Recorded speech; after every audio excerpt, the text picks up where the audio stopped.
Hey everybody, it's Curse, and today I wanted to bless you with my review of D4. I just dinged 100 yesterday, and I've streamed all of my playthrough from level 1 to level 100, and it ended up taking me about 130 hours. The reason for that is I was playing an off-meta build, and I wasn't cheesing any of the prime EXP spots. I was mostly doing nightmare dungeons towards the end. I also wasn't partying too much. I sometimes would party with one or two extra people, but I never really had a four-man party dedicated to just leveling. And having gone through all that, I've compiled a set of constructive criticisms for the game that I want to share with everybody. And hopefully, if it gets to Blizzard, some of this gets actioned on. But before I get into the criticism, let me just say that the game has been a ton of fun. 130 hours, most of them have been thoroughly enjoyable. I've had many moments where I'm just laughing my face off. Most of the game feels amazing. The art is phenomenal. The sound design is phenomenal. Combat feels really good for the most part. And I'll highlight a few of the things that I don't enjoy in late game combat. But overall, the game is great. So it's just a matter of Blizzard listening and acting on some of the major issues with the game so that we can get to a point where the game can be even better, because it has so much potential. And I truly believe that. And having seen how quickly Blizzard have acted on many of the issues with the game over the last 3-4 months with betas and stuff, I'm optimistic. I think in a year or so time, this game can be in a really good place. But having said all that, let me get us started on highlighting some of the aspects of the game that still need a bunch of work on. Irashaimase!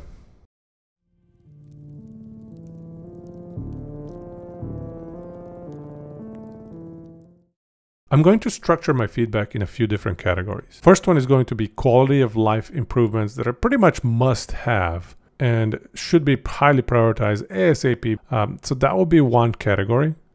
And then once I go through that, I'll go into some deeper concepts and deeper issues with late game content, skill system, etc., etc. So the first quality of life gap that exists in Diablo 4 is map overlay. The fact that we cannot add that is a shame. I'm constantly tap, clicking in order to see the map and orient myself as to where I should be going. It is not a pleasant experience. It detracts from being able to enjoy the game and being able to tell where I should be heading while also continuing to move on. I think this topic has been beaten to death. Blizz, just add a map overlay. If you really think it breaks immersion, put it as an option so that those that wish to use it can use it. I think this is a huge no-brainer that will make the game a lot better. The next one is loot filter. As you progress through the game and as your character gets stronger, you find fewer and fewer upgrades. So by the time you get to the end game, it might take you hours, and then eventually days, and then eventually weeks to find an upgrade to an existing piece of gear that you already have. And that process of finding upgrades is made even worse by the lack of a loot filter. In some of the videos that you're seeing that I'm highlighting, you can see the result of that. I am the loot filter. I have to just look through every single item and either sell it, drop it on the ground, or whatever if I want to acquire upgrades. It is incredibly unpleasant and a frustrating experience, and it wastes a lot of my time in the late game. Basically, you either have two choices. Don't pick up items and don't get upgrades, or do what I'm doing, pick them up and throw them on the ground or sell them, which is a huge waste of time. There needs to be a loot filter that can be applied based on item power, affixes, combinations of affixes, minimum roll on affixes, as a percentile perhaps. Anything of that combination would be absolutely a huge upgrade to the game. Next up, let's talk about stash tabs. It's the year 2023. We've got one of the biggest ARPGs on the market with the biggest budget. And all we get is 4 stash tabs? What is going on? Come on, this is 5 times 10, 50 stash slots times 4, 200 slots. In a game where you have 6, let's say 10 item slots and potentially 5 different characters, what are you supposed to do?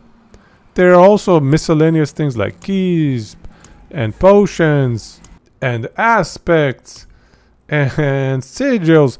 So many things that require stashing and sorting, and it's just not acceptable. We need to get more stash tabs and stash categories so that we can organize our barbarian stuff versus our rogue stuff versus whatever else. This is just not good enough. And I really hope Blizzard are looking into this, because it's just incredibly frustrating to play the game with this little space. And while we're at the topic of stash tabs, let's talk gems. Why don't we have somewhere where we can just put gems and access them freely, almost like a materials tab, but you can actually grab them out and socket them into your armor. They should be out of sight and out of the way, and they shouldn't be taking stash space. Not only that, why do they cap out at 50 per stack? Why? It makes no sense.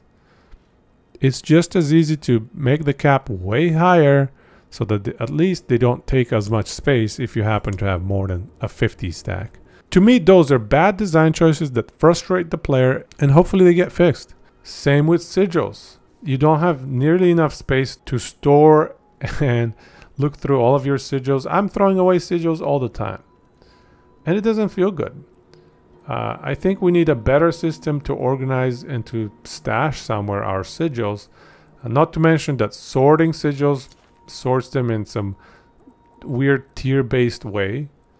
It doesn't necessarily sort them by types of sigil. There should be an option where you can say sort by and choose tier or choose location. So if it's core dragon barracks, put all of them together regardless of tier, etc., etc. So sorting needs to be improved upon. Same as sorting in the stash tabs. I should be able to sort and put all of my boots right next to each other. Or alternatively, put all of my legendary aspects that are the same next to each other. There should be a search function within your stash tab, or maybe even your inventory, where you can just type Echoing Fury and everything that has Echoing Fury shows up. Or a search function that searches based on cooldown reduction being in the item. Stuff like that. I think all of those are missing pieces that should be added, and it will be a huge quality of life improvement. Next, let's talk a little bit about the Paragon board and some quality of life for that. Right now, respecking the Paragon board is a nightmare. I had to do it yesterday after I hit 100. And basically, if you want to reset everything, you have to click each one of these little nodes one by one. And you can't click this one because there's stuff afterwards that are dependent on it. So you basically have to just slowly and meticulously click everything one by one, and it's just brutal. Why is there no button to just take out this entire board? Or take everything after this point? There needs to be a button for that. Also, there needs to be a button, given that the order in which you place your boards matters, there needs to be a way to change that order without actually respecking everything.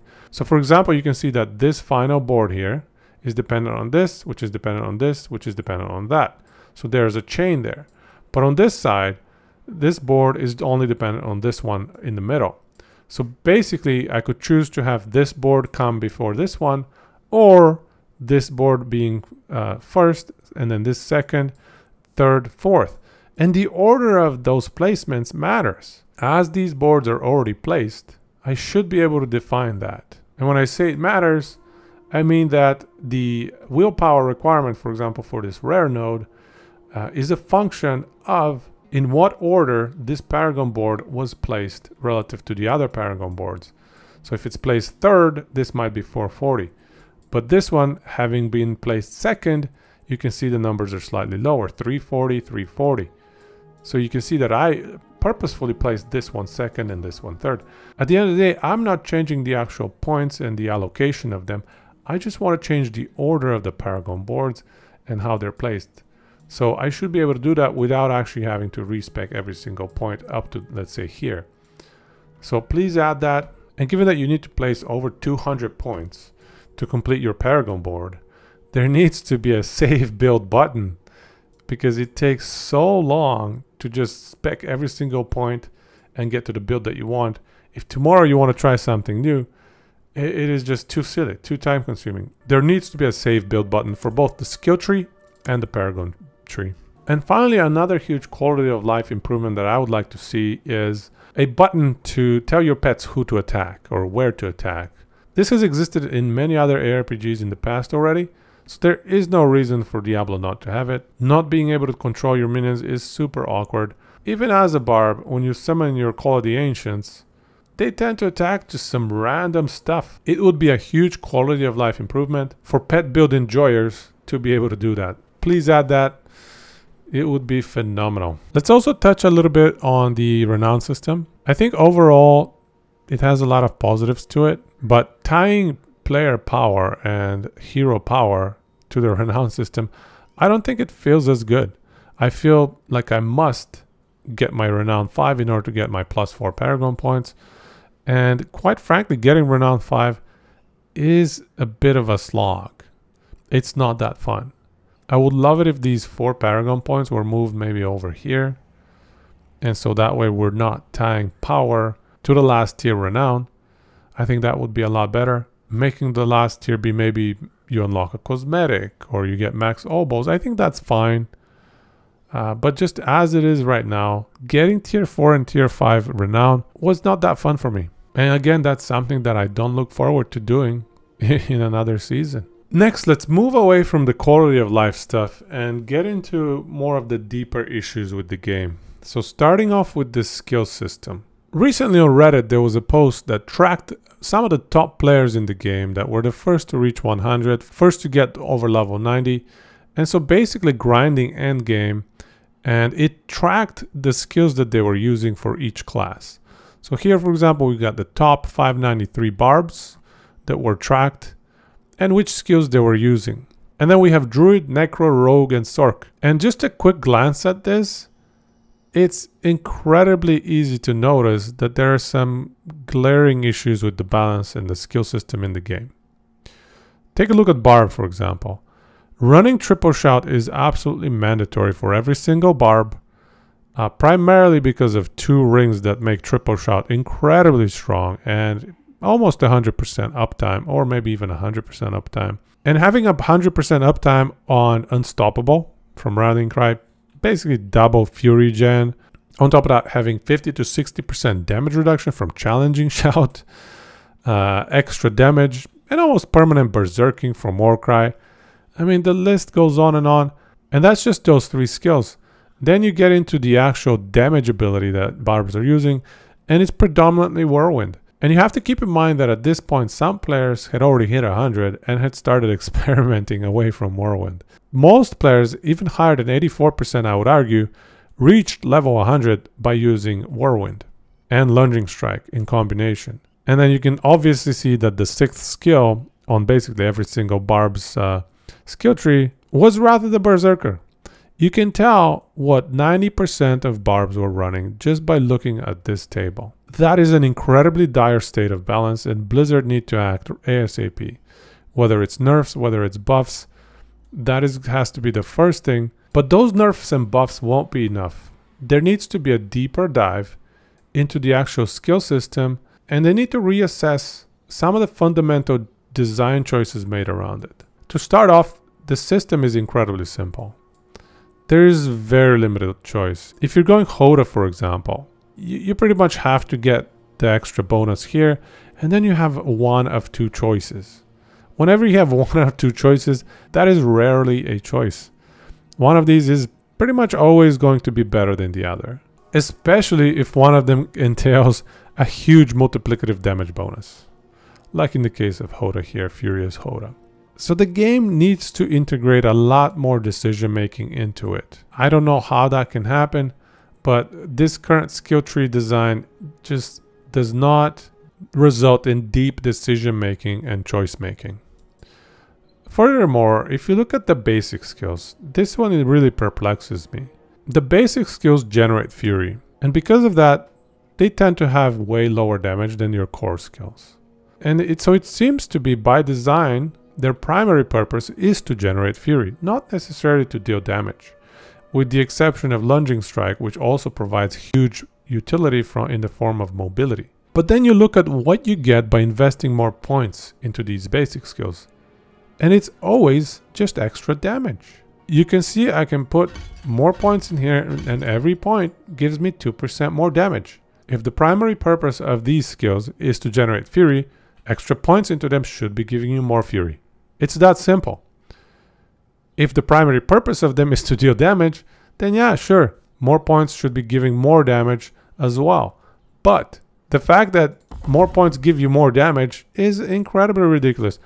And same with stuff like leap. So yeah, investing additional skill points into basic skills needs to change what you're getting out of that. It needs to be more fury generation. It needs to be maybe some additional utility. Maybe if you happen to invest 5 points, you get something extra, like Frenzy gets a mobility bonus like Lunging Strike. Or Bash gets higher % chance to bash enemies. Or, you know, after bashing enemies 4 times, it becomes 3 times if you have 5 points into the skill.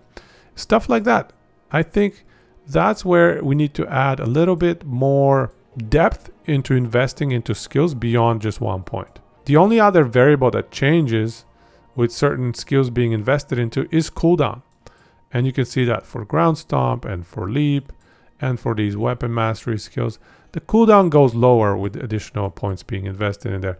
And that's good. That's one additional parameter to utilize when making decisions. But that's not enough. You can even do things like adding a higher lucky hit chance if you invest more into a certain skill, or unlocking a special utility of the skill at a certain breakpoint.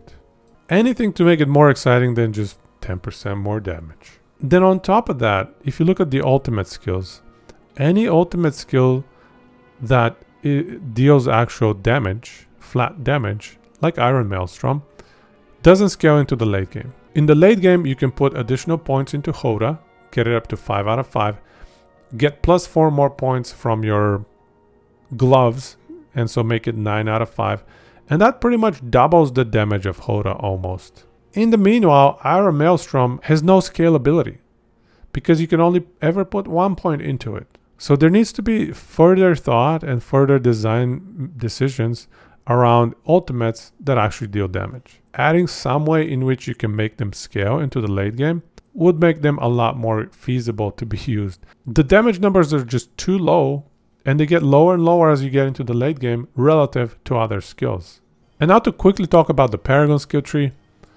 When you first look at it, it seems complex and it seems a little bit daunting, but in reality, to me, it's fairly simple and straightforward. You have these rare nodes that give you extra bonuses, and then you just have every white node just gives you 5 of an attribute.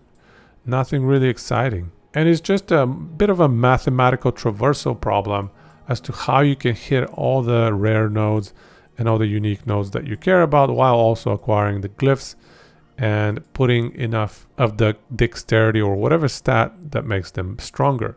I would love to see a little bit more complexity there, but that's again a very deep issue that can't be resolved short term, and it's going to take a while to fix.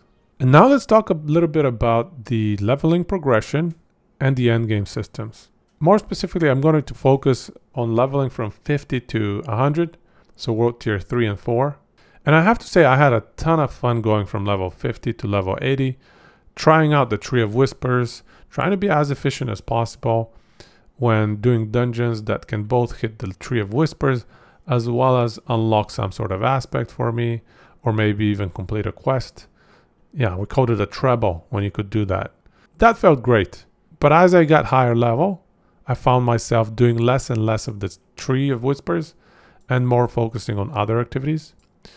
And then the next one, Hell Tides, that was also a lot of fun early on, trying to find those chests, trying to optimize my gear and just find upgrades to my slots. However, as I got to level 80 and above, and I had most of the items that I needed in all of my gear, Hell Tides became less desirable. The density there is not as good, so the XP gain is not as good. And I found myself gravitating more and more towards Nightmare Dungeons because of the density of elites there. So I think that would be something that would help Hell Tides quite a bit. More elites, more bosses even. And there's even that little bug boss in Hell Tides that for some reason doesn't seem to drop much, even though it's super tanky. So I'm not sure I think that one needs to be patched and just fixed up a little bit to have better drops. And just overall improvements on Hell Tides to make them a more desirable location of farming. And finally, Nightmare Dungeons.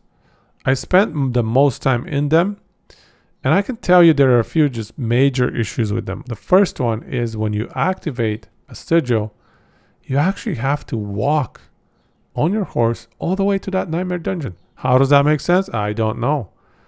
It is ridiculously tedious, and nobody should have to do that. It's a waste of time just going from one dungeon to another, and it makes it super awkward to actually do these endgame activities. There should be some sort of option to teleport the player right in front of a Nightmare Dungeon or even inside it. If I've activated a Nightmare Dungeon, you better believe it that I want to be in the dungeon. There is no reason for me not to be in the dungeon. So let's make that happen. Some dungeons are also more desirable than others. There is a tier list of dungeons on Reddit going around right now, and I agree with most of it. Some of the dungeons listed at DNF tier I don't agree with. But at the end of the day, it's true. Some dungeons are not dungeons you want to be farming. And so I think that's something that Blizzard should take a look at and consider. And some of it is just nerfing certain enemy types that can one-shot you off screen. Some of it is removing objectives like kill all enemies or replacing them with something else, or making them a little bit easier on the player. Some of it is improving density in certain dungeons. Those need to be fine-tuned, and I hope that happens in the near future. But also Nightmare Dungeons damage scaling seems to be a little bit off, and I'm not sure whether that's because of the leveling scaling of the player, where damage needs to be increasing at that rate. But going from tier 50 to tier 70 is absolutely ridiculous. The amount of damage that monsters get increased is quite a bit. So I would love if the formula was revisited a bit. I think it's a little bit too punishing from a damage perspective, or perhaps the damage reduction options for the player need to be revisited. But I think higher tier dungeons are a little bit too punishing right now. Let's talk a little bit about the leveling process. Like I said, from 50 to 80 was a really fun experience for me. 80 to 100, on the other hand, was just a little bit too grindy. I really hope Blizzard make the experience requirements a little bit lower, or maybe just adjust the game a little bit in a way where it's more enjoyable to get from 80 to 100. At this rate, I'm not sure that I would even feel like playing Season 1, because the prospect of leveling again from 1 to 100 is just too daunting. I don't think I would enjoy it. And maybe I change my mind a month or a month and a half from now, but I'm just not looking forward to doing that grind again. And finally, let's talk a little bit about the late game combat. A lot of late game combat ends up being about stunning, crowd controlling the enemies, and just blowing them up in a few little hits. And on the other side, it's also about not being crowd controlled by the enemy and having a source of unstoppable at all times. Because frequently enemies, elites get spawned in packs of 3, where all 3 of them happen to have the frost modifier, which means that on hit, they give you like a 2-3 second freeze. And so they can perma-freeze you between the 3 of them. And there is absolutely nothing you can do if you don't have a source of unstoppable. It is an incredibly frustrating way to die if you're just sitting there mashing all your buttons and for 10 seconds nothing happens other than you slowly getting whittled away and dying after 10 seconds. I think crowd control in this game needs to be nerfed. Both the stun and freeze and whatever other effects that the player can apply to the enemies, as well as the stun and freeze that enemies can apply to the player. All of those need to be shortened, and the player needs to gain crowd control immunity for a duration after being crowd controlled. To me, those are 2 huge things that need to happen to make late game combat a lot more enjoyable. I noticed that the only way I was dying towards the end game was to on-death effects from enemies. So like fire enchanted, they die and they blow up. I think one primary reason that on-death effects is required in the game almost to give some challenge to the player is because it's so easy to crowd control and just blow up everything. And so to give any challenge to the player, let's just throw enormous on-ground effects that can one-shot you. I think on-death effects need to be toned down. It's just not a fun way to be dying after you've killed an enemy and you die to its on-death explosion. It just doesn't make any sense. You've already dealt with the threat, and now there's just some random blow-up thing that takes you from 100 to 0. That's not fun. I think if we deal with the crowd control issue and enemies become more able to actually hit you, we won't need as many on-death effects to give the player a threat. But yeah, at bare minimum, give the player stun and CC immunity after being CC'd too many times in a row. All of the monsters have it, there's no reason for the player not to have it. And it will also add some build diversity as well, because it might remove the requirement of the unstoppable mechanic. Because right now, every single build needs to run that. I also think that on-kill effects, like certain skills have that, let's say like death blow, on-kill resets its cooldown. I don't feel like those are fun effects to play around because there's so much, feast or famine. If you're encountering large groups of enemies, so basically if you're leveling up and you're just grinding dungeons with high density, those effects are great. But if you're ever fighting single targets, those effects will never trigger. So effects like that to me lead to very gimmicky playstyle, and I would love it if those were tuned down a little bit. So there you have it. That's my feedback for the game. I had a lot of fun with it. I definitely feel like I got my money's worth, but I also feel like the game has so much potential. And I'm excited thinking about what this game could become. And so that's why I'm sharing my feedback here. Hopefully it's well received, and hopefully somebody from Blizz ends up seeing it. And as a result, one day we get to see a better Diablo 4.